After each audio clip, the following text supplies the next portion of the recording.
여러분 안녕하십니까? 12월 31일 금요일 뉴스가 있는 저녁을 시작합니다.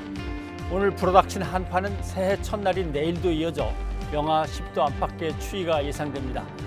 강원도 지역의 해맞이 행사들은 전면 취소됐는데 동해안으로 향하는 차량들은 예년보다 훨씬 많아서 가고 오는 길에 정체가 심하겠습니다. 뉴스가 있는 저녁 오늘 준비한 주요 내용을 안기령 앵커가 소개합니다. 전해주시죠. 예, 오늘의 주요 소식 정리해드립니다. 4시간 30여 분 뒤 새해를 맞습니다. 첫 해돋이는 독도가 오전 7시 26분, 서울 7시 47분으로 전국적으로 비교적 깨끗하게 볼 수 있겠습니다. 더불어민주당 이재명 후보가 모든 지역에 공공병원을 마련해 의료 불평등을 해소하겠다고 공약했습니다.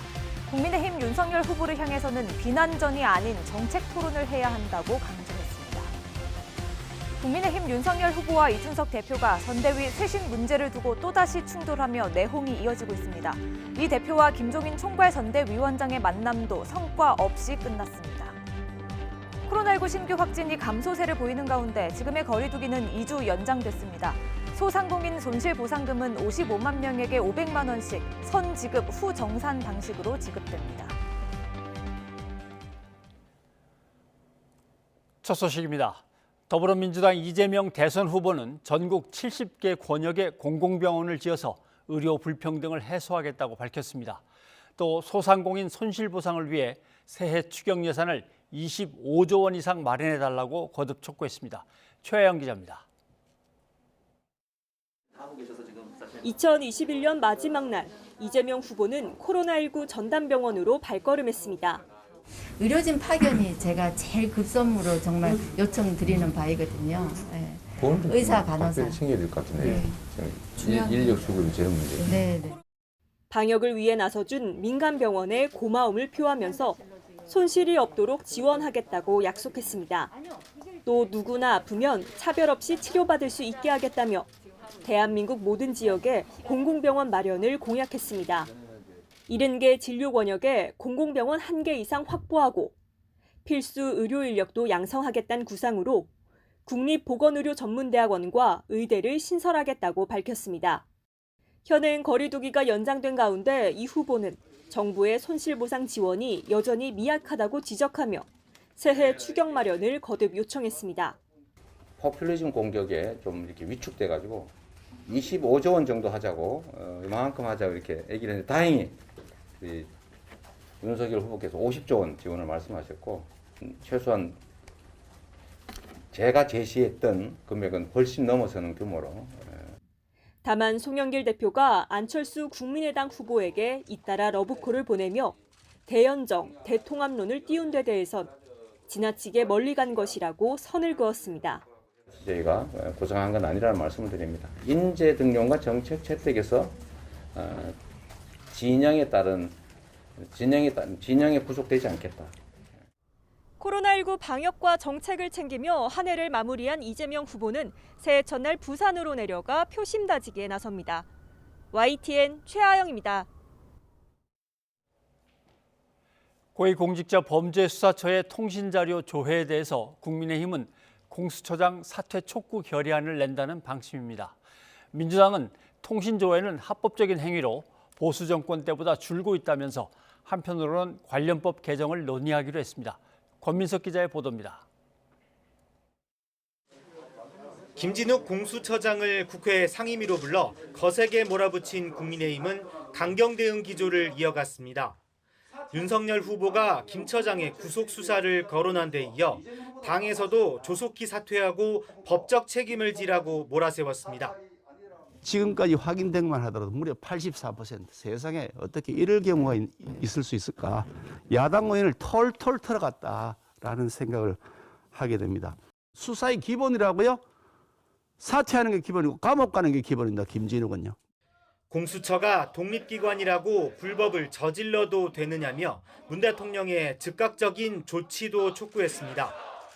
국민의힘은 김 처장의 사퇴 촉구 결의안을 새해 국회에 제출하고 대국민 여론전을 펼치며 공수처 압박 수위를 높여간다는 방침입니다. 국민의당 안철수 후보 역시 공수처가 정권 흥신소로 전락했다며 즉시 폐지를 주장하는 등 비판 대열에 가세했습니다. 반면 더불어민주당은 통신자료 조회가 현행법에 근거한 합법 행위라고 거듭 강조했습니다. 통신조회 규모도 보수 정권 10년에 비해 문재인 정부에선 해마다 줄고 있다며 국민의힘 주장은 국민을 속이는 내로남불이라고 반격했습니다. 또 수사기관을 상대로 직접 시위에 나서며 독립성을 해치는 국민의힘 행태는 또 다른 정치적 목적이 있다고 꼬집었습니다. 이 폭락하고 있는 윤석열 후보의 지지율 그리고 국민의힘의 심각한 내용 이걸 외부로 눈에 돌리기 위해서 이런 뻔한 술수를 쓰고 있는 것 아닌가 합니다. 이 위기감의 발로에서 나오는 얄팍한 꼼수 그만두시기 바랍니다. 그러나 일부 의원은 통신조회 수사 관행이 명백히 위법이라며 철저한 진상규명이 필요하다는 목소리를 내기도 했습니다. 민주당은 이번 일을 계기로 앞으로 당사자 몰래 통신조회가 이루어지는 일은 없도록 전기통신사업법 개정을 논의하기로 했습니다. 공수처의 무더기 통신조회를 둘러싼 여야의 정치적 셈법이 다른 가운데 논란은 해를 넘어서도 가열될 전망입니다. YTN 권민석입니다. 들으신 대로 공수처의 통신자료 조회를 두고 여야 공방이 격해지고 있습니다. 더불어민주당과 이재명 대선 후보는 적법한 수사라며 사찰이라고 할 수는 없다는 입장인데요. 통신자료 조회는 아마 수사에 있어서 매우 중요한 기초자료라서 공수처도 한 것으로 보이는데 글쎄 그거를 법령에 의한 행위를 사찰이라고 할 수는 없을 것 같고요. 다만 이 후보는 공수처의 통신 조회가 야당만을 겨냥한 것이라면 책임져야 할 일이라고 밝혔습니다. 이 후보도 성남시장 재직 시절인 지난 2016년 자신의 SNS를 통해 검찰과 경찰이 본인과 측근들의 통신 자료를 조회한 사실을 공개했는데요. 그러면서 국가기관의 전방위적인 사찰이 이어지고 불법 수단조차도 거리낌 없이 동원된다고 주장하기도 했습니다. 한편 국민의힘 윤석열 대선 후보는 이번 논란에 대해 격앙된 표현까지 동원하며 선거 개입이라고 규정했습니다. 제 처 친구들, 심지어 제 누이 동생까지 통신 사찰했습니다. 이거 미친 사람들 아닙니까? 도대체 지금이 어느 때인데? 이게 뭐 40년 전, 60년 전, 50년 전 일도 아니고 지금이 어떤 때 이런 짓거리를 하고 백주대낮에 거리를 활보합니까? 하지만 윤 후보 역시 내로남불이라는 지적이 제기됐습니다. 윤 후보의 총장 재직 시절 검찰이 282만 건의 통신 조회를 했는데 공수처만 사찰로 몰아가는 것은 정치 공세라는 것인데요. 특히 지난 2017년 서울중앙지검장이던 윤 후보는 당시 검찰의 통신자료 조회에 대해 가입자 조회에 불과하다는 취지의 발언을 하기도 했습니다. 통신조회는 이제 통화 내역이나 무슨 실시간 위치 추적하는 통신조회도 있고요. 요거는 그런 통신조회가 아니고 어떤 혐의자에 대해서 또는 뭐 혐의자성 참고인에 대해서 법원의 영장을 받아서 통화 내역을 조회를 했는데 그 상대방이 수십 명, 수백 명이 나오면 그 중에 한 사람으로서 그 전화번호가 쭉 나오면 이 전화번호의 가입자가 누군지 가입자 조회를 말하는 겁니다. 정치 사찰이라는 국민의힘과 검찰이 훨씬 많이 했는데 왜 우리만 문제 삼느냐는 공수처의 입장도 팽팽합니다. 민주당에서 일개 헌법재판소 연구관을 그냥 공수처장 장관급 차관급인지 장관급자에 앉혀놓으니까 지금 보호하는 거 아니에요 지금. 대선에 개입해서 내 공을 한번 세워보겠다. 그 의도가 맞죠? 저희가 윤 후보님에 대해서 한 것이 3회, 중앙지검에서 한 것이 4회, 그 배우자님에 대해서 한 것이 저희가 1회, 검찰이 5회, 그리고 저희가 지금 언론에서 보기에 중앙지검과 인천지검에서 야당 국회의원님들 상대로 한 게 74건으로 알고 있습니다. 그런데 왜 저희만 가지고 사찰이라고 그러시는지. 정치권의 신경전이 가열되는 가운데 이번에는 과도한 통신조회를 막을 입법이 성과를 낼지도 관심을 모으고 있는데요. 혹시 내 번호도 수사기관이 조회한 것이 아닌지 의심된다면 통신사 홈페이지나 고객센터를 통해 확인할 수 있습니다. 뉴스가 있는 저녁 안규령입니다. 네, 2021년 마지막 날인 오늘도 여야 대선 후보는 토론과 공수처 통신 내역 조회 논란 등을 놓고 치열한 신경전을 벌였습니다. 신년 대선 전국에는 어떤 영향을 미치게 될지 배정호 세한대 교수, 이기재 동국대 경영교수를 모시고 의견을 들어보도록 하겠습니다. 반갑습니다. 어서 오십시오. 안녕하세요. 예. 안녕하세요. 이 교수님 드디어 한밤중에만 나오시다가 이제 저녁으로 잠깐 내려오셨군요. 예. 자, 무엇부터 얘기를 해야 될까 모르겠습니다만은 사실 오늘같이 한 해의 마지막 날은 두 분은 좀 쉬게 보내드리고 이 자리에 이재명 후보, 이 자리에 윤석열 후보 어차피 그분들은 뛰어야 되니까 그러니까요. 모시고 얘기를 했으면 좋겠습니다만은 윤석열 후보 표현대로 지금이 어느 때인데 하면서 토론을 못 갖고 있습니다. 자, 토론을 어떻게 했으면 좋겠습니까? 그냥 한 후보가 자꾸 뒤로 빼면은 결국 그냥 법정 토론만 딱 하고 끝나야 되나요? 그렇게 될 수밖에 없지 않겠습니까? 결국, 한 명이 뭐 계속해서 안 한다고 하면 그렇지만은 민주주의의 요체는 선거 아니겠습니까? 예. 그리고 선거의 요체는 TV 토론이거든요. 더구나 지금 이제 코로나19의 국난의 위기 상황, 모든 사람이 정치의 직접적인 영향권 안에 들어있는 그런 상황이기 때문에 다음 대통령이 과연 이 코로나19 국난의 위기를 잘 극복할 수 있는 건지, 내 생명과 안전과 재산과 건강을 지켜줄 수 있는 건지 이런 부분을 평가를 해야 되거든요. 그러기 위해서 이제 TV 토론의 중요성이 어느 때보다 더 중요한데, 특히 이제 코로나19 때문에 과거에 전통적인 선거 운동을 하기가 어려워요. 뭐 대규모 세몰이라든지 또는 이제 대민 접촉 같은 걸 못 하는데, 그럼에도 불구하고 이제 윤석열 후보 같은 경우는 이 TV 토론에 대해서 매우 부정적인 인식을 내놨지 않습니까? 뭐 싸움이다, 내지는 뭐 이재명 후보를 향해서 뭐 확정적 범죄자다, 가짜다, 어이가 없다, 이렇게 이제 굉장히 부정적인 반응을 보이면은 일반적인 지금 윤석열 후보에 대한 인식이 있거든요. 정치 초년생이니까 뭔가 좀 TV 토론에 약한 것 아니냐, 소극적인 것 아니냐, 기피하는 것 아니냐, 이런 이미지가 고착화될 가능성도 있기 때문에 보다 적극적으로 오히려 토론에 임하는 그런 모습이 좀 필요한 것이 아닌가 생각이 됩니다. 이기재 교수님, 오히려 윤 후보는 좀 마이너스일 것 같은데 아무튼 토론을 일단은 피합니다. 저는 뭐 우선은 이제 윤 후보 입장에서는 지금 사실 지난번 경선을 하면서 약간 좀 토론에 대해서 좀 부정적인 인식을 갖고 있는 건 사실인 것 같아요. 뭐 16번 정도 했는데 뭐 그때 뭐 홍준표 후보, 유승민 후보, 또 원희룡 후보 이렇게 했는데 계속 사실 뭐 그 네거티브적 요소도 많았고 이게 정책을 이렇게 집중적으로 밝히는 것보다는 상호 공방으로 치달으는 게 많았기 때문에 약간 좀 부정적인 인식은 같은 것 같고요. 근데 이제 토론 자체를 대선 기간에 안 하겠다는 건 아니고 토론이라는 것도 여러 가지 종류가 있지 않겠습니까? 이제 얼마 전에 이제 방송 기자 클럽에서 이제 방송 기자분들하고 또 토론을 많이 했지 않습니까? 토론했고 또 여러 가지 이제 단체에서 이제 요청하면 또 거기서도 토론을 할 거고. 그런데 이제 문제는 이제 후보 간의 이제 맞수 토론. 소위 얘기해서 TV를 통한 이제 시청자들에게 이제 보여주는 맞수 토론의 문제인데, 그거는 뭐 전례를 보더라도 사실 지난 대선 때도 선거 한 26일 전부터 방송 토론을 했습니다. TV 토론을. 그래서 아직 시간이 있는 것이고 선거운동 기간에 하는 거기 때문에 지금은 이제 선대위를 이제 구성을 해서 각 후보가 이제 공약을 발표하는 자리 아니겠습니까? 공약을 발표하면서 각 단체도 방문하고 이러면서 공약을 점검해 나가는 시기이기 때문에 바로 이제 선거운동 기간을 돌입하면 토론은 누가 피할 수도 없고 그건 피하지도 않을 것이다 이렇게 생각합니다. 근데 오늘 이제 언론 보도에서 촉발이 된 문제인 것 같은데, 대장동 의혹이라는 거 그거 하나만 놓고 두 후보가 한번 토론을 벌여보자 이런 얘기가 이제 나왔다고 해요. 아직 뭐 정해진 내용은 아니지만 그런 얘기가 나왔다 정도인데, 여기에 대해서 이재명 후보의 입장을 한번 좀 들어보시죠.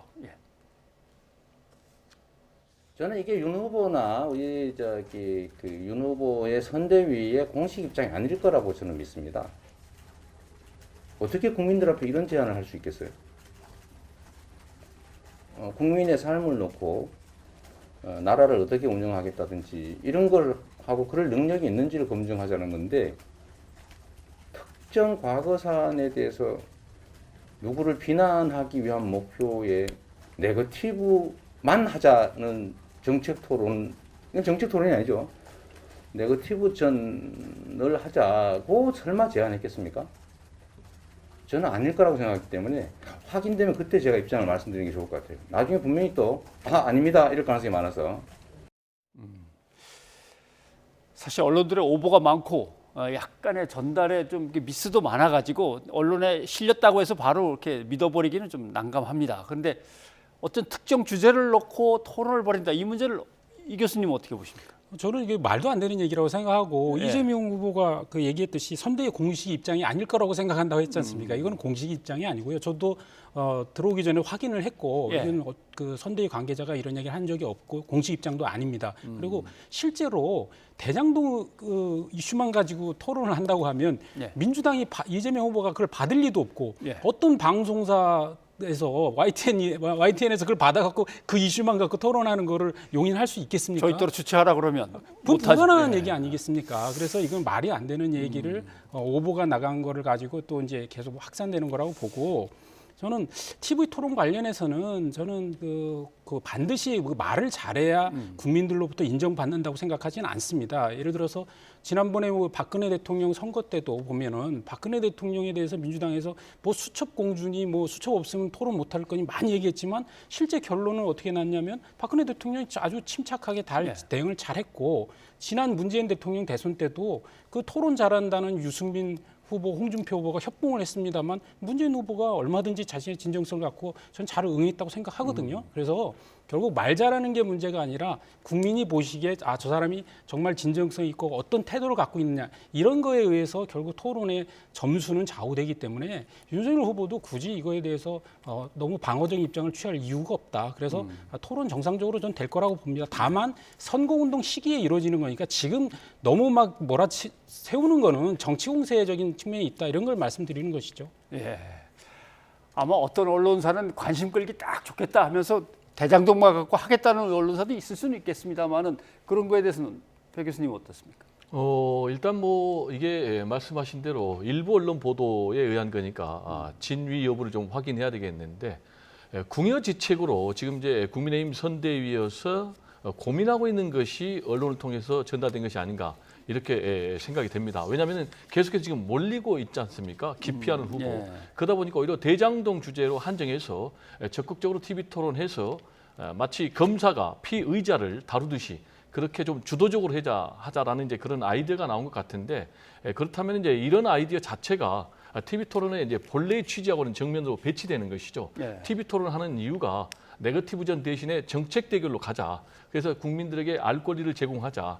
국민들의 심판대 위에서 자신의 어떤 국정 운영과 비전과 철학 그리고 공약을 검증받자라는 것인데, 그런 것하고 이제 정면으로 맞지 않기 때문에 현실성이 좀 없고요. 다만 대장동과 또는 어떤 문제와 섞어서 한다라든지 순차적으로, 그러면 이번에는 대장동, 다음에는 뭐 경제발전, 이런 식으로 한다면은 양측에서 절충해서 TV 토론 좀 할 수가 있겠고, 아까 이제 우리 이기재 교수님께서 법정 TV 토론은 선거 운동 기간에 하지만은 그렇지 않는 TV 토론은 얼마든지 할 수 있거든요. 따라서 아까 제가 말씀드린 대로 지금 코로나19 시기이기 때문에 많이 하면 많이 할수록 국민들의 알 권리가 늘어난다, 이런 생각을 저는 하고 있습니다. 어차피 두 후보에게 똑같은 잣대를 제공해서 점수를 매기지는 않을 겁니다. 아까 이 교수님 잠깐 얘기하셨지만 윤석열 후보가 어느 정도만 해도 걱정했던 것보다는 전혀 다르구만, 이런 평가가 내릴 수도 있고, 그런데 아무튼 뭐 기다려 봐야겠습니다만, 자, 또 하나의 문제는 윤석열 후보가 대구, 경북, 충북, 단양을 끝으로 해서 이제 일정을 마쳤는데, 대구, 경북에서는 발언 수위가 상당히 높았습니다. 한번 잠깐 좀 들어보실까요? 예. 나라 상황도 매우 어렵고 또 국민들이 정말 고통스러워하는 시기이기 때문에 가능하면 분노의 언어보다는 좀 희망의 언어를 좀 써주시면 좋겠다는 생각이 듭니다.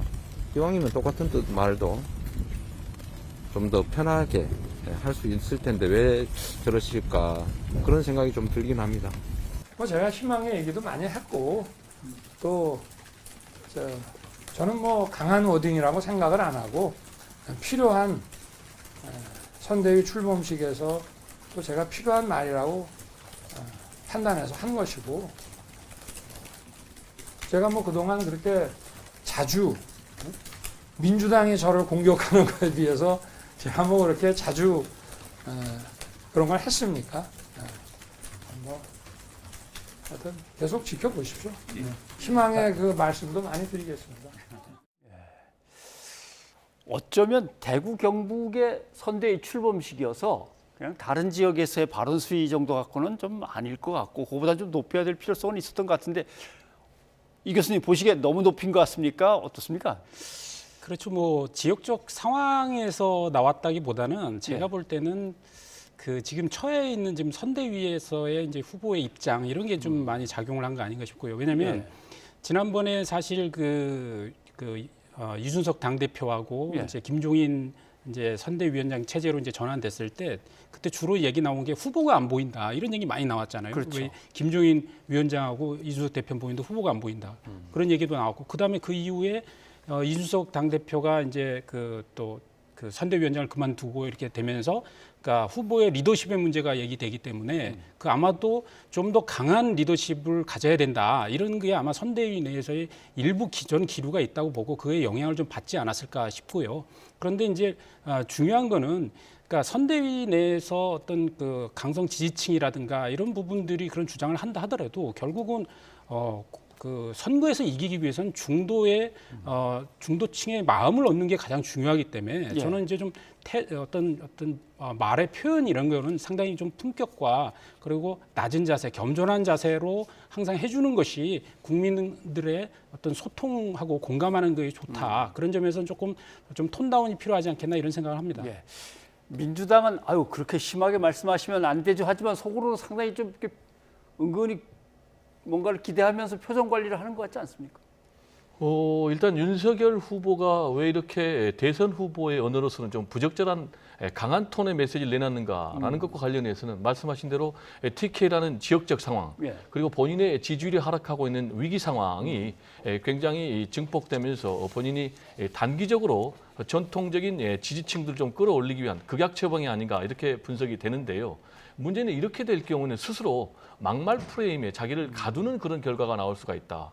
지금 이제 일일 일설한 문제로 굉장히 코너에 몰려 있는 상황에서 막말 프레임까지 본인이 스스로 말릴 경우에는 특히 이제 지금 중도 무당층을 잡아야 되는데 거기서 지지율이 하락하고 있는 상황에서 더 가속화될 수 있고 2030 수도권에서 더 이탈이 늘어날 가능성이 있기 때문에 이런 부분은 제가 볼 때는 전체 대선 전략에서 굉장히 마이너스다. 이러다 보면 결국 이제 집토끼도 놓치고 또는 이제 더 나아가서 산토끼도 놓치는 그런 상황이 있기 때문에 좀 대선 후보의 품격에 맞는 그런 정제된 메시지를 내놓아야 될 필요가 있다. 이런 생각이 좀 듭니다. 알겠습니다. 그리고 이제 새로운 이슈로 떠오른 게 오늘 0시에 박근혜 전 대통령이 신년 특별 사면으로 석방이 됐습니다. 옥중서신이 책으로 나오기도 했습니다. 이게 이제 윤석열 후보한테 나름대로 상당히 좀 어떻게 보면 부담스럽기도 하고 조심스럽게 잘 접근해야 될 문제이기도 해서 한번 윤 후보의 입장을 좀 들어보겠습니다. 제가 아직 그 책을 읽어보지는 못했습니다만은 저는 지금 정치인입니다. 그리고 제가 공직자 신분으로서 또 법 집행을 한 부분과 또 정치인으로서 국가를 위해서 다 크게 기여하신 분들에 대한 그 평가 그리고 국민의 통합 이런 것들을 저는 지금 생각해야 되는 입장이고 우리 박근혜 전 대통령의 하여튼 건강 회복이 좀 빠른 쾌유를 늘 빌고 있습니다. 네. 자, 박근혜 전 대통령이 뭔가 윤석열 후보하고 좀 만나기도 하고 서로의 마음을 나누면서 가까워지면 나름대로 보수 지지층은 뭐 상당히 이제 결집에 도움이 될 텐데 근데 또 일부 지지층 중에서는 촛불을 들었던 사람들도 아마 국민의힘 지지층 중에는 또 있을 거란 말입니다. 그런 건 또 어떻게 되나 미묘한데 판단하시기에 어떻습니까? 박근혜 대통령이 그런 행보를 보일까요? 아니면 그냥 일단 병실에서 조용히 계실까요? 뭐 제가 볼 때는 뭐 병실에 조용히 있을 가능성이 매우 높다. 왜냐하면 이미 본인이 여러 차례 메시지를 내놨어요. 벌써 이제 2차례 메시지를 내놨는 게 하나 이제 옥중서신을 엮은 책을 통해서 메시지를 내놨지 않습니까? 탄핵, 국정농단에 대한 수사, 재판은 굉장히 부당하다. 나는 억울하다. 그러면서 이제 윤석열 후보에 대해서 우회적으로 굉장히 비판하는, 그리고 이제 측근 핵심 세력들에 대해서 비판하는 그런 메시지를 내놓은 상황에서 윤석열 후보의 대통령 후보 선거 운동을 나설 가능성은 저는 뭐 거의 제로라고 보고요. 네. 그리고 또 한 차례 메시지 내놓은 게 바로 사면 복권이 결정된 날 세 가지 메시지를 내놨는데 그중에 대표적인 게 문재인 대통령에게 심심한 사의를 표한다. 이런 메시지까지 내놨거든요. 이런 상황에서 자신을 구속시키고 또 사법처벌까지 한 그런 윤석열 후보를 지지할 가능성은 없고요. 그래서 이제 당분간 침묵할 가능성이 굉장히 높다. 예. 그렇지만 이 침묵의 의미 자체가 사실상 지지하지 않는다라는 것으로 해석이 되고, 그리고 이제 강성 친박을 중심으로 해서 벌써부터 윤석열 후보 사죄해라, 그리고 후보를 교체해라라는 그런 얘기가 나오고 있기 때문에 박근혜 전 대통령의 침묵은 상당한 부담으로 예. 대선 전국에 윤석열 후보에게 전달되지 않을까 이렇게 생각이 됩니다. 근데 배 교수님 말씀대로 박근혜 전 대통령이 나서지 않는다 하더라도 윤 후보 입장에서는 그럼 뭐 나도 거리를 두고 이렇게 할 수는 없는 거 아닙니까? 뭔가 액션을 계속 취해 가야 되는 거 아닙니까? 그게 이제 부담인 거죠. 예. 네, 윤석열 후보는 아마도 그게 부담일 겁니다. 이제 감옥에 계실 때는 혹은 신병 치료 중일 때는 문제가 없는데 일단 2월 초 정도까지 어쨌든 그 병원에 입원 중일 거라고 이제 알려지고 있는데 그 이후에는 이제 자택을 이제 구해서 이제 나오실 거라고 보고, 그러면 이제 당연히 이제 그 박근혜 대통령의 입을 주목할 텐데 어떤 메시지든 나오게 되면 그게 미칠 파장은 상당히 클 거라고 봅니다. 우선은 앵커께서 말씀하셨듯이 적극적으로 뭐 윤석열 후보를 도와서 정권 교체를 했으면 좋겠다라는 메시지를 내면 지지층은 또 뭐 그에 대해서 움직이겠지만 그것을 바라보는 또 중도층에서는 상당히 그 반감을 가지고 오히려 윤석열 후보에 대한 표심이 멀어질 수도 있기 때문에 그런 우려가 있고, 또 윤석열 후보에 대해서 어떤 반감을 강하게 드러내는 메시지를 내게 되면 또 지지층이 이탈하는 여러 가지 문제가 있기 때문에 결국은 득실에 따졌을 때는 정권 교체를 원한다면 그냥 침묵할 가능성이 좀 높다고 보는데 문제는 주변에서 또 박근혜 대통령이 또 측근들이 또 있지 않겠습니까? 이분들이 어떻게 나올지 그거는 좀 변수가 있다. 그래서 좀 더 지켜봐야 되는 문제다 이렇게 말씀드리고 싶습니다. 어쨌거나 오늘 정치 뉴스에서 가장 하이라이트는 김종인 위원장하고 이준석 대표가 이제 오찬 회동을 하는 그 장면입니다. 한번 좀 보시죠. 예. 이준석 대표는 당 대표로서의 이 선거에 대한 역할을 다 할 거예요. 그런 거에 대해서는 너무 염려 안 하셔도 돼요. 이준석 대표는 당 대표니까 당 대표로서 이 대선을 갖다가 승리로 이끌어야 할 책무가 있잖아요. 그 역할을 다 할 거예요.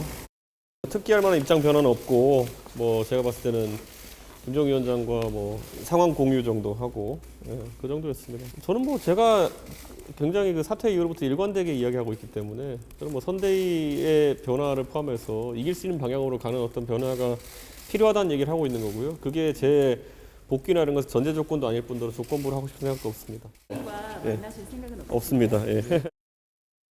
예, 어찌 보면 이게 오늘 톱뉴스로 올라갈 제일 핫 이슈였는데 저렇게 없습니다 하고 딱 끝나버리니까 그러지 못했습니다. 그런데 근데 이준석 대표는 계속 선대위를 좀 대대적으로 개편하자는 얘기인 것 같고, 근데 윤석열 후보는 지금 그랬다가는 뭐 아무것도 안 되지 않냐라고 하는 건데 이걸 어떻게 했으면 좋겠습니까? 이게 뭐 그 지금 선거 상황을 바라보는 이제 입장 차이가 굉장히 큰 것 같은데요. 후보 입장에서 한번 생각을 해보면 선거 68일 남았습니다. 근데 지금 선대위 체제를 다시 뭐 해체 수준으로 해서 재구성한다. 이게 지금 어쨌든 그 선수가 나가서 뛰어야 되는데 지금 뭐 운동장 다시 흔들어야 된다는 얘기를 하는 거기 때문에 후보로서 받아들이기 굉장히 어려울 거라고 보고, 또 저는 이준석 대표의 어떤 뭐 저는 충심도 있다고는 생각합니다. 어쨌든 그 선거를 이기려면 이러이러한 전략을 가져야 되는데 그런 전략들이 지금 작동을 안 하고 있다. 실제 저희들이 외부에서 보더라도 어쨌든 전략적으로는 좀 그 특별하게 보이는 게 없다라는 점들은 다 공히 얘기를 하고 있기 때문에 그런 점에서 지적하는 것은 타당하지만, 그러나 현재 이준석 그 당대표의 위치 자체가 당대표 아니겠습니까? 아무리 상임 선대위원장을 내려놓았다 하더라도 그 당무만 한다고 하는데 당대표가 선거 시기에 가장 중요한 당무는 선거 운동입니다. 그리고 그 대선 후보의 당선이고 이러기 때문에 좀 더 그 자신이 생각하는 대로 다 가지 않는다 하더라도 좀 자존심도 좀 내려놓고 전체 정권 교체를 위해서 기여하는 게 나중에 이준석 대표의 정치적 미래를 위해서도 꼭 필요한 거 아닌가. 좀 한 발 물러서는 자세가 좀 필요하다. 이런 말씀드리고 싶습니다. 자, 근데 울산 회동과 전격적인 합의도 이렇게 뭔가 안 되는 것처럼 하다가 갑자기 이루어졌기 때문에 보시기에는 그래도 이러다가 들어갈 것 같습니까? 이 대표가? 들어가지 않겠다라고 확실하게 선을 그었기 때문에요. 들어갈 일은 없겠고요. 만약에 들어간다고 하면 들어갈 수 있는 명분을 만들어줘야 되는데 그 부분에 대해서 윤석열 후보도 확실하게 선을 그었기 때문에 지금 상황에서는 들어갈 것이 좀 제가 볼 때는 확률이 좀 없다고 보고요. 현재 11월 5일 날 후보로 선출된 이후에 2달 가까이 레이스를 했는데 지금까지 중간 평가를 보면은 지지율이 계속해서 하락해서 지금 역전 현상이 계속 나타나고 있는 이런 상황. 그렇다면은 뭔가 전면적인 변화와 쇄신이 필요하다고 저는 봅니다. 따라서 첫 번째로 이제 선거 전략, 그리고 두 번째로는 선대위 조직 개편, 그리고 세 번째는 이제 인적 구성, 이 세 가지가 다 필요하다고 보는데 선거 전략과 관련해서는 지금 반문재인 연대만 가지고는 안 된다. 오히려 2030 그리고 수도권을 잡아야 된다라고 지금 이준석 대표가 강력하게 얘기를 하고 있고, 그리고 이제 메모드 선대위로는 안 된다. 기동성 있는 그런 의사결정이 신속한 그런 선대위로 개편해야 된다. 그리고 윤핵관들 좀 제거하고 새로운 보수의 인물들을 좀 전면에 내세워야 된다라고 얘기를 하고 있는데 이걸 다 물리치고 이대로 가겠다. 이준석 대표의 이런 요구들이 악의적인 공세다라고 한다면 문제가 해결이 안 됐기 때문에 지지율이 오를 가능성은 없고, 그렇다면 앞으로 무난히 지는 결과로 이어지지 않을까, 이런 좀 우려가 됩니다. 네. 자, 하나만 좀 더 여쭤보고 싶습니다. 공수처가 통신 자료의 어떤 이제 조회를 요청한 것을 놓고 국민의힘과 국민의당은 뭐 어떻게 이런 일이 벌어질 수 있느냐라고 이제 질타를 하고 있고, 민주당은 뭐 늘 하던 걸 가지고 이렇게 정치 공세를 펴느냐라고 하는데 여기에 대해서 배 교수님 입장은 어떻습니까? 이건 저는 이제 두 가지 점에서 함께 봐야지 공정한 균형 잡힌 시각이 나온다고 보는데, 첫 번째는 접근성 문제입니다. 이 통신 자료 조회와 관련해서 지금 이제 공수처 입장은 법령과 영장에 의한 적법한 절차다 이렇게 얘기를 하고 있고, 국민의힘 그리고 윤석열 후보는 이건 불법적인 정치 사찰이다, 선거 개입이다라고 얘기를 하고 있거든요. 그렇다면은 윤석열 전 검찰총장 시절에 무려 280만 건이나 넘는 똑같은 통신 자료 조회가 있었거든요. 그러면 이것도 불법 사찰이 되는 거예요. 그래서 윤석열 후보의 주장처럼 공수처를 폐지해라. 그러면 검찰 그리고 경찰도 다 폐지해야 되는 거예요. 공수처장 구속해라. 그러면은 검찰총장, 경찰청장도 다 구속해야 되기 때문에, 그래서 이제 민주당에서는 내로남불 아니냐 이렇게 얘기를 하고 있는데, 이 문제는 이미 보수 시민단체가 고발해서 검찰로 이첩이 됐기 때문에 수사를 통해서 적법성 여부가 결론이 날 것 같고요. 또 하나 문제는 수사 관행의 개선 문제입니다.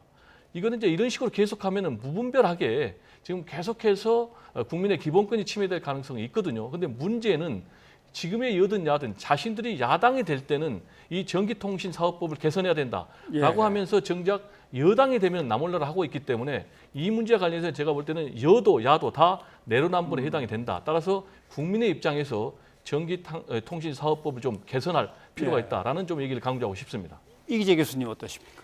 그러니까 지금 그 공수처 차장이 그런 얘기를 했어요. 앞으로 이 통신 조회는 그러니까 최소한으로 하겠다, 최소한의 범위에 하겠다라고 입장을 냈습니다. 그게 저는 그거에 답이 있다고 봐요.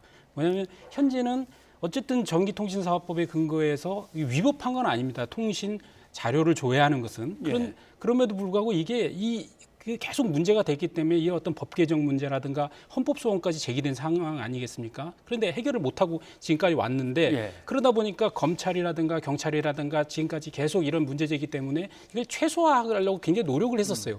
근데 이번에 공수처는 정말 말도 안 되게 이 범위를 확장해 갖고 이 통신 자료 조회를 한 거거든요. 그러니까 국민의힘 국회의원 중에 84%, 88명이 이 조회 대상이 됐다는 것만 해도 이거 엄청난 일이에요, 사실은. 만약에 민주당의 국회의원이 88명이 아니라 8명만 됐다 하더라도 아마 가만 안 있을 거라고 저는 생각합니다.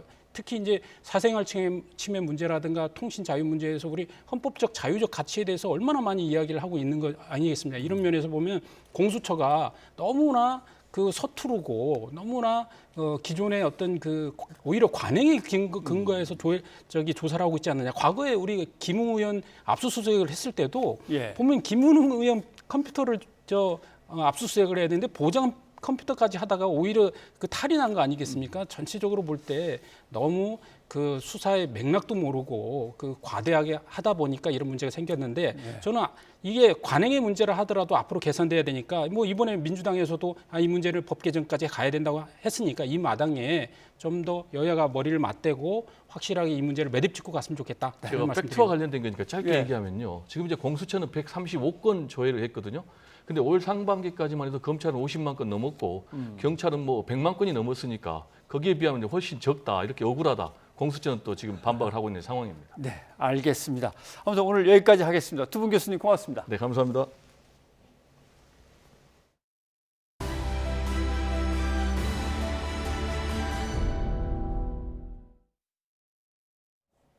코로나19 위중증 피해가 잇따르고 오미크론 변이의 확산 위험이 커져 정부가 현행의 거리 두기를 2주 연장했습니다. 사적 모임 4명, 식당, 카페 영업시간 밤 9시 제한이라는 큰 틀은 유지하면서 백화점과 대형마트도 방역 패스를 도입하는 등 일부 조치는 강화했습니다. 이형원 기자입니다. 이번 주 일요일까지인 현행 사회적 거리 두기가 2주 연장됩니다. 코로나19 확산 감소세에도 위중증 환자가 1000명대로 피해가 잇따르고 있고 델타 변이보다 전파력이 2~3배 높은 오미크론 변이 확산 위험이 고려됐습니다. 실제로 오미크론 영향을 반영해 확산 추이를 분석한 결과 현행 거리 두기를 유지하면 1월 20일쯤 12,000명 정점을 찍은 뒤 조금씩 환자가 줄 것으로 예측됐습니다. 영업시간을 밤 10시로 완화하면 18,000명까지 환자가 치솟을 것으로 전망돼 모임 인원 제한보다 영업시간 제한 효과가 큰 것으로 나타났습니다. 자영업자 반발에도 식당, 카페 등 영업시간 제한을 밤 9시로 그대로 유지하게 된 이유입니다. 모두 함께 2주간 더 노력하면 훨씬 더 안전한 상황을 맞이하게 될 것입니다. 유행 규모는 3~4천 명 수준으로 줄어들 수 있고 위중증 환자도 1,000명 아래로 감소할 것입니다. 오미크론 확산 속도를 최대한 늦추기 위해 일부 방역 조치는 강화됩니다. 그동안 방역 패스를 적용하지 않던 백화점과 대형마트도 앞으로는 백신 접종 증명서나 PCR 음성 확인서를 내야 이용할 수 있습니다. 3,000제곱미터 이상 대규모 점포 2,003곳이 대상으로 준비 기간을 고려해 1월 10일부터 시행하되 계도 기간 일주일이 부여됩니다. 생필품 구매를 위한 필수 이용 시설이지만 식당, 카페와 달리 미접종자 1인 이용을 허용하는 예외는 적용되지 않습니다. 동네에서의 일반적인 슈퍼마켓이나 이런 이 상점들에 대해서는 방역 패스가 적용되지 않고 있기 때문에 이 필수적인 이용에 있어서는 다른 대체적인 수단들이 영화관과 공연장은 밤 10시 영업 제한을 없애는 대신 밤 9시까지 입장을 허용하기로 했습니다. 최대 3시간에 달하는 상영 시간을 고려한 조치로 영화나 공연이 끝나는 시간은 자정을 넘겨서는 안 됩니다. YTN 이영훈입니다. 논란이 됐던 청소년 방역 패스제가 결국 한 달 연기돼서 내년 3월 1일부터 시행됩니다. 다만 현장의 혼란을 막기 위해 3월 한 달은 과태료 없이 계도 기간으로 운영합니다. 신현준 기자입니다. 백신 안전성 논란으로 학생과 학부모의 거센 반발을 불러왔던 청소년 백신 패스제. 결국 시행은 하되 시작 시점을 새학기가 시작하는 3월로 한 달 늦췄습니다. 백신 접종을 할 시간을 충분히 주면서 현장 혼란을 줄이기 위해서입니다.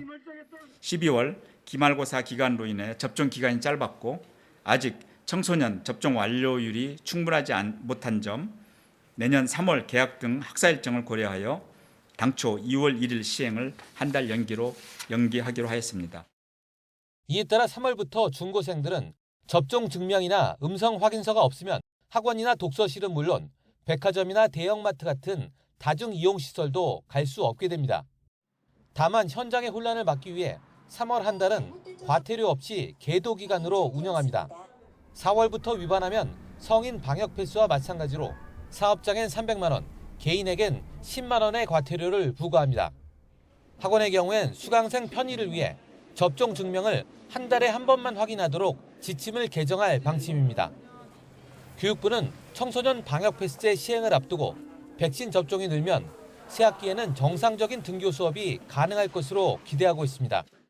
개학 시기에 따른 여러 가지 백신 접종률이라든가 오미크론의 감염 확산 방안 등을 종합적으로 고려해서 학교의 방역 지침을 보완하고 하지만 일부에선 학원에 가려면 사실상 백신 접종을 강요하는 것이라고 반발하고 있어 논란은 이어질 것으로 보입니다. YTN 신현주입니다. 2021년의 마지막 날에도 코로나19 여파로 북적이는 거리 모습은 찾아볼 수 없었습니다. 연말 특수가 사라진 데다 거리두기마저 연장되자 자영업자들은 집단 소송 준비에 나서는 등 반발 수위를 높이고 있습니다. 황윤태 기자가 취재했습니다. 2021년의 마지막 날. 평소 같으면 사람들로 붐볐을 서울 홍대 입구역 앞 거리가 한산합니다. 점심시간 음식점 안도 텅 비어 있습니다. 일상 회복으로 겨우 조금씩 돌아오던 손님들의 발길은 거리두기 재개 이후 다시 뚝 끊겼습니다. 기대했던 연말 특수는 물 건너갔다고 식당 주인은 분통을 터뜨렸습니다. 코로나 전에 뭐 IMF도 있었고 금융위기도 있었고 그랬는데 그때만 해도 사람들이 이렇게 나와서 뭐 먹고 마시면서 즐길 거리 보고 이렇게 했는데 지금은 아예 못 나오게 하고 막아버리니까. 헬스장도 힘들긴 마찬가지. 방역 패스에 밤 9시 영업 제한까지 더해지면서 새해 맞이 신규 회원 모집조차 녹록지가 않습니다. 직장인분들 이제 등록하시면 좀 더 저렴하게 해드리고 이런 이제 이벤트를 마련을 했었는데 지금 하나도 하지 못하는 그런 경우가 생겨버렸죠. 마스크 많이 쓰고 잘 쓰고 오히려 뭐 식당, 카페 이런 데보다도 훨씬 더 마스크를 오히려 사실 못 벗어서 어떻게 보면 더 답답하게 느껴지는 장소 중에 하나인데. 재래시장 상인들은 거리두기 조치가 설 연휴까지 이어질까 노심초사입니다. 대목을 지금 하면 미리서 돈을 갖다 줘야 되거든. 근데 물건 뛸 돈이 없어 지금. 대목 전에 좀 안 해줬으면 좋겠어. 여기에 연말연시를 앞두고 재개됐던 사회적 거리두기가 또 연장되자 자영업자들의 반발은 더 거세게 조직적으로 변하고 있습니다. 한국외식업중앙회 등 7개 단체는 정부를 상대로 집단 소송 참여자를 모집하고 나서는 등 본격적인 행동에 들어갔습니다. 거의 2년이 가까이. 근데 그 동안에 소위 손실에 대한 부분에 대해서는 전혀 고려하지 않고 있기 때문에 사상 초유의 자영업자 집단 휴업 여부를 묻는 찬반 투표도 마무리 단계에 접어들었습니다.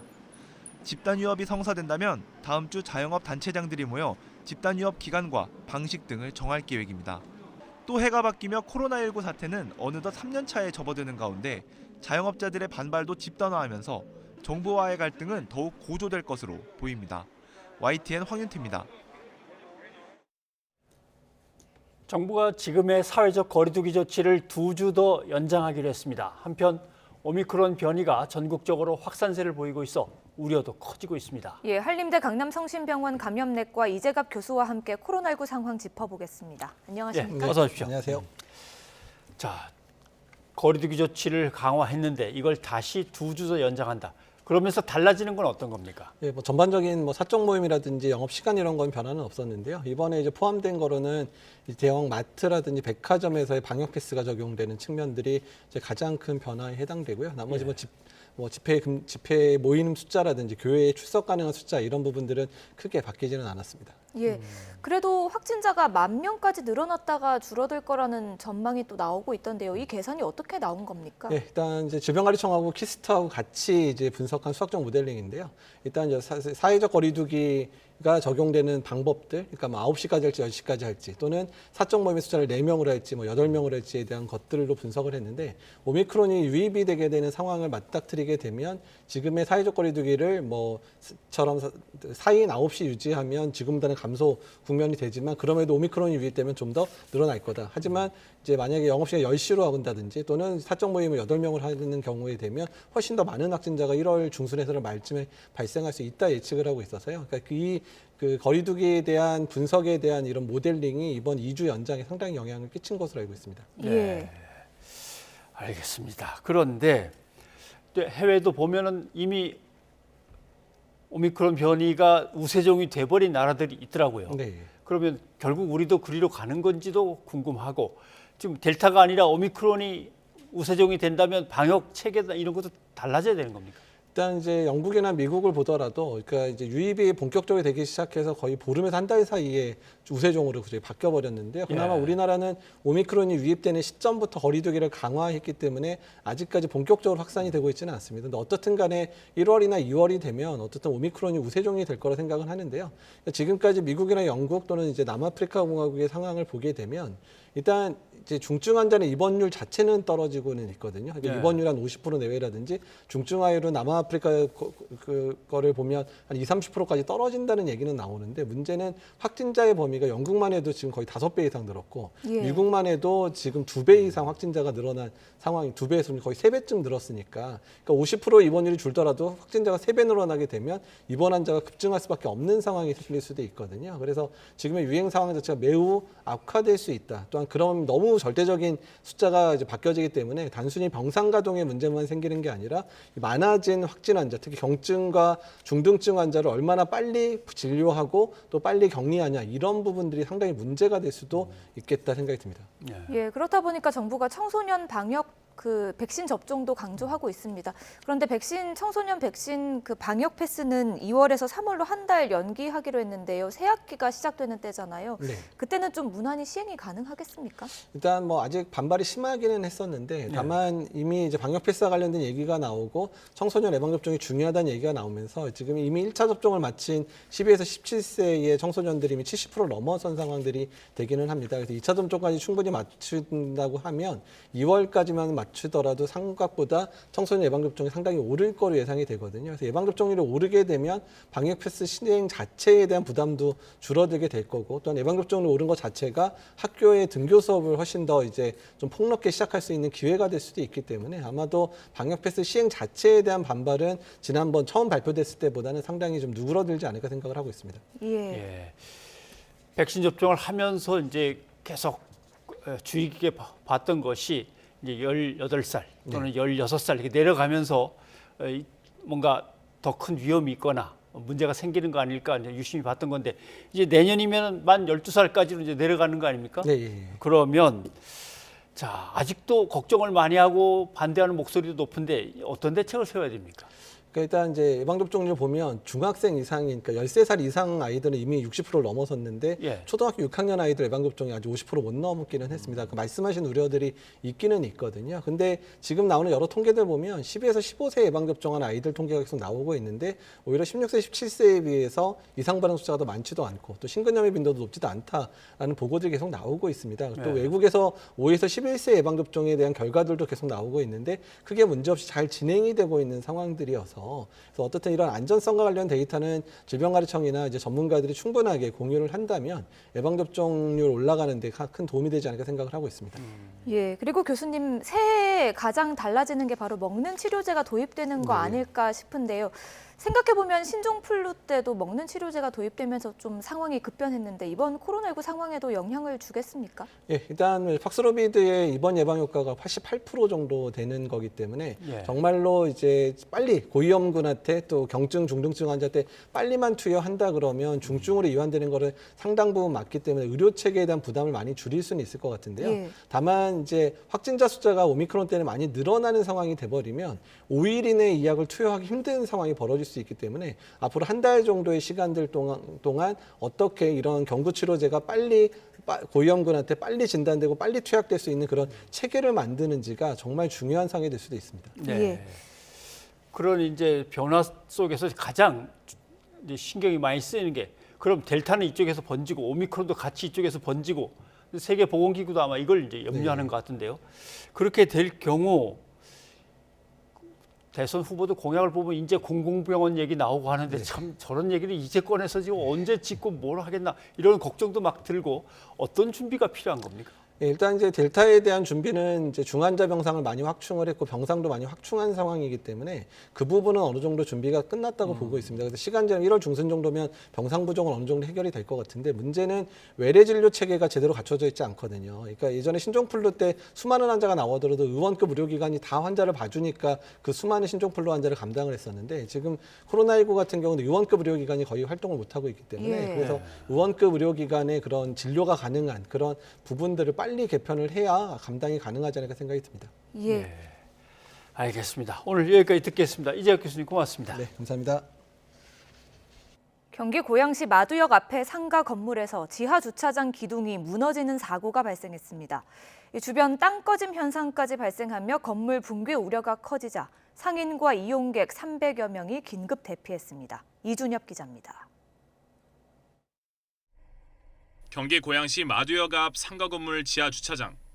기둥에 심하게 금이가 있고 주변에는 떨어진 기둥 잔해가 가득합니다.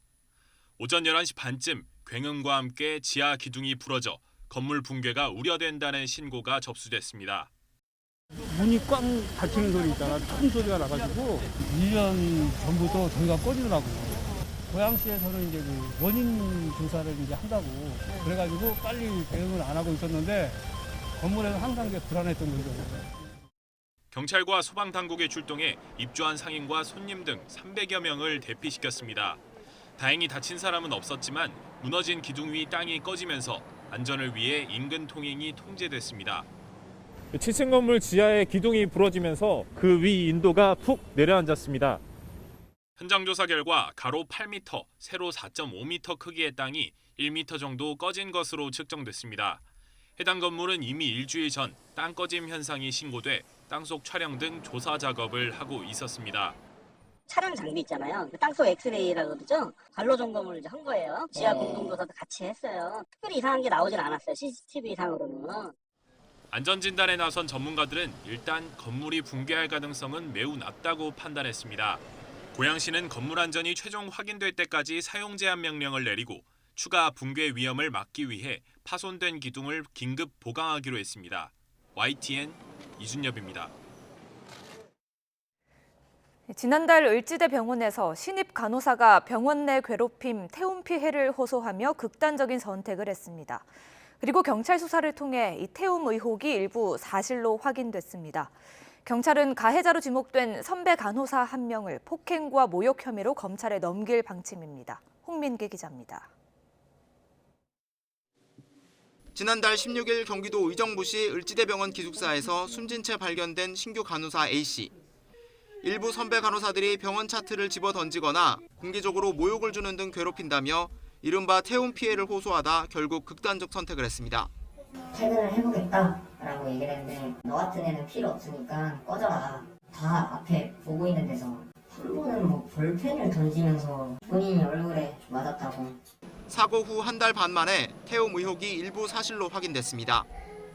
경찰이 가해자로 지목된 선배 간호사 B씨에게 폭행과 모욕 혐의를 적용해 검찰에 송치하기로 한 겁니다.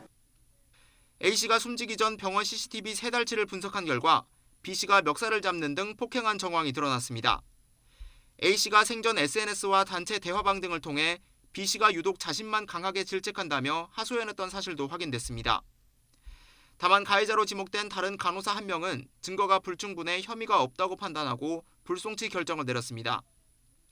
B씨는 경찰 조사에서 A씨를 격려하려 그랬을 뿐 모욕할 의도는 없었다고 해명한 것으로 전해졌습니다.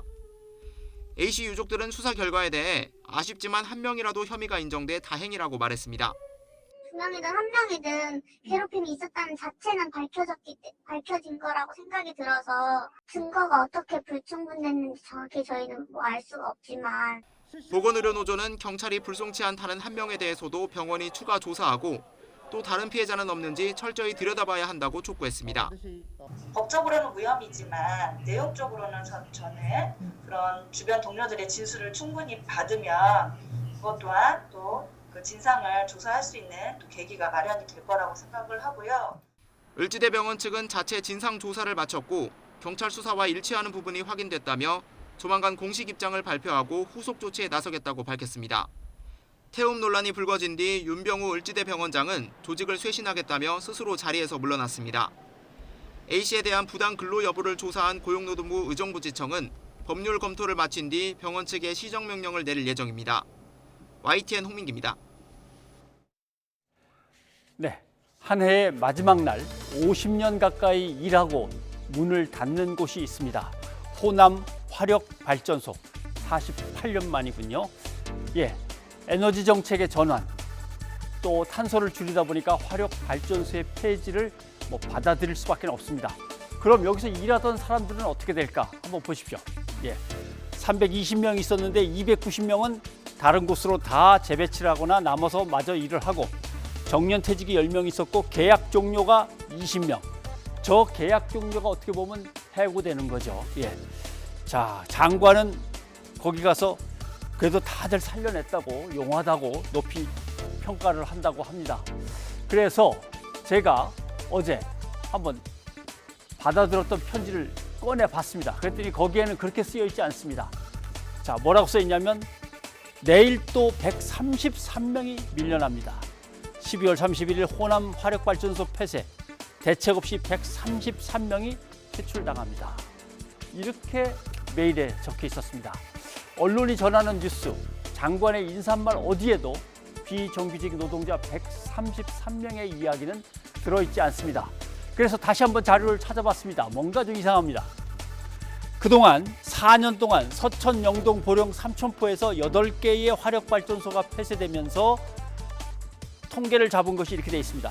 1,200명은 다 다른 곳으로 배치가 됐고 계약 종료는 39명, 해고된 사람은 아마도 39명 정도. 그런데 저 39명이 진짜 39명일지, 그동안 화력발전소에 사실상 해고 39명, 이게 전부인지 다시 확인을 해봐야겠다, 이런 생각이 들었습니다. 그래서 급히 몇 곳을 찾아봤습니다. 그랬더니 이런 문제가 있었습니다. 내보내기 좋게 아예 얼마 전부터 계약을 6개월, 1년이 아니라 아예 3개월씩 끊어서 하고 있습니다. 그러니까 계속 내보내고 있는 거죠. 그리고 드디어 일이 닥치면 한꺼번에 내보내기 좋게 3개월씩 쪼개기 계약을 하고 있었습니다. 그다음, 자, 이건 이런 겁니다. 여기가 폐쇄되면은 여기서 일하던 사람을 저쪽으로 옮겨줘야 됩니다. 그럼 그 사람들을 받을 곳에서는 자리를 미리 비워놓는 겁니다. 그래서 재배치 받을 곳에서는 그걸 대비해서 정원을 채우지 않고 비워놓고서 일을 시키고 있습니다. 이렇게 되면 힘들어지는 거죠. 그 다음, 전남 여수에서 폐쇄가 됐는데 강원도로 배치된 사람들이 있습니다. 자, 가족을 떠나서 사실 봉급도 얼마 못 받는데 이렇게 해야 되는 건지. 15,000명 석탄발전 노동자의 일자리 안정대책, 장관이 다시 살펴주시기 바랍니다. 변상욱의 앵커 리포트였습니다.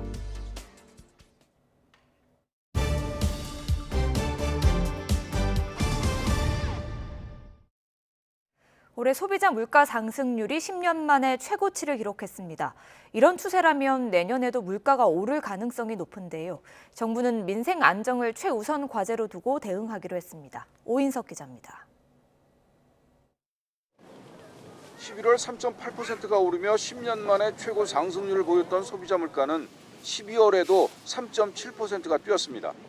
3개월 연속 3%대의 고물가 행진이 이어지면서 서민들이 체감하는 장바구니 물가는 한층 버거워졌습니다.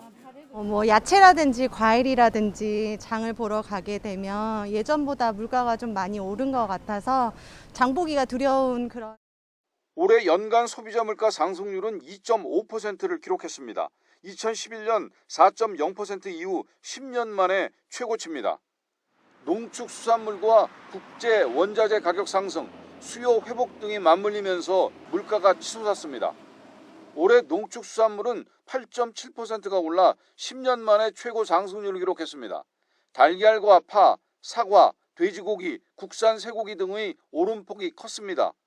석유류는 국제 유가 상승 영향으로 13년 만에 최대 폭으로 올랐는데 휘발유와 경유, LPG 모두 두 자릿수 상승률을 기록했습니다.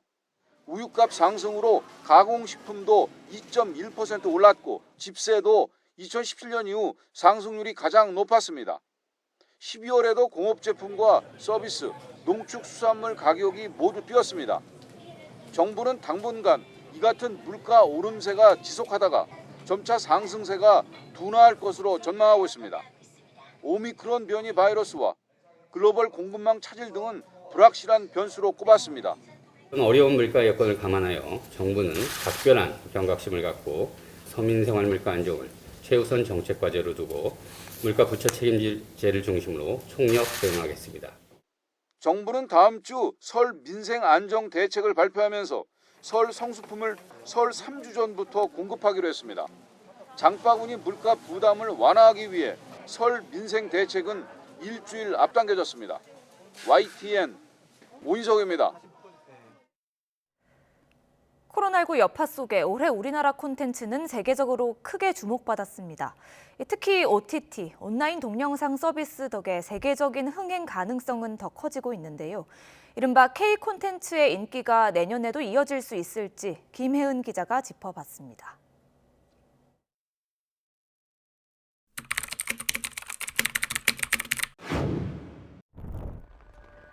봉준호 감독이 말한 1인치의 장벽. 올해는 그 벽이 무너진 해라고 해도 과언이 아닙니다. 한국어로 된 오징어 게임을 보기 위해 전 세계에서 기꺼이 자막을 감수했습니다. BBC는 오징어 게임은 TV 문화를 바꾸는 혁명의 조짐이라고까지 평가했습니다.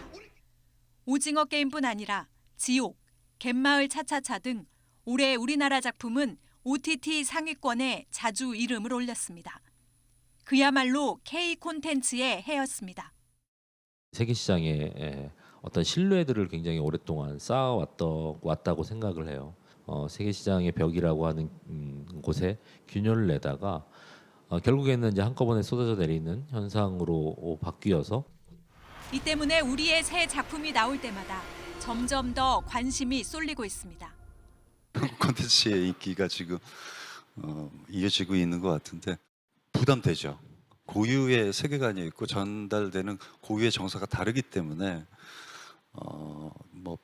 그 앞작품들의 성공에 비교할 수는 없다라고 생각해요. 우리 영화계에는 OTT와 손잡은 작품이 줄지어 있습니다. 특히 작품성과 상업성을 인정받은 감독들이 잇따라 작품을 준비하고 있어 기대도 모으고 있습니다. 코로나19로 주춤하고는 있지만 다양한 독립예술 영화가 힘을 낼 경우 콘텐츠의 다양성까지 확보할 수 있습니다.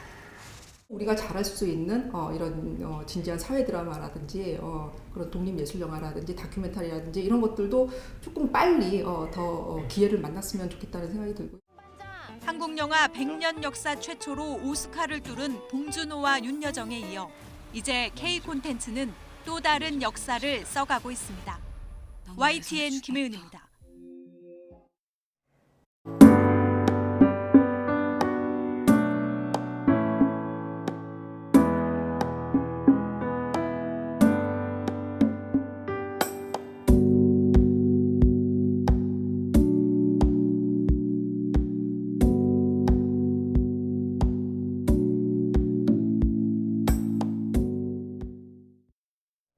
시청자 여러분의 의견 소개해드립니다. 네, 유력 대선 후보들의 텔레비전 방송 토론이 열리지 못하고 있어서 그 문제가 계속 논란이 되고 있다는 소식 전해드렸죠. 6192님이 TV 토론 거부는 국민의 알 권리와 선택권을 우롱하는 처사입니다 하셨습니다. 예, 그리고 오늘이 2021년 마지막 날인데요. 유튜브에서 킹콘님 모두 새해 복 많이 받으세요 하셨습니다. 네, 그리고 저희 뉴이절을 향해서도 7602님 내년에도 초심 잃지 말고 공정하고 신뢰할 수 있는 뉴이저가 될 수 있도록 부탁드립니다. 화이팅 해주셨습니다. 예, 해주신 말씀 깊이 새기겠습니다. 올 한 해도 뉴스가 있는 저녁과 함께 해주신 여러분 진심으로 고맙습니다. 네, 저희는 새해에 다시 인사드리겠습니다. 여러분 안녕히 계십시오.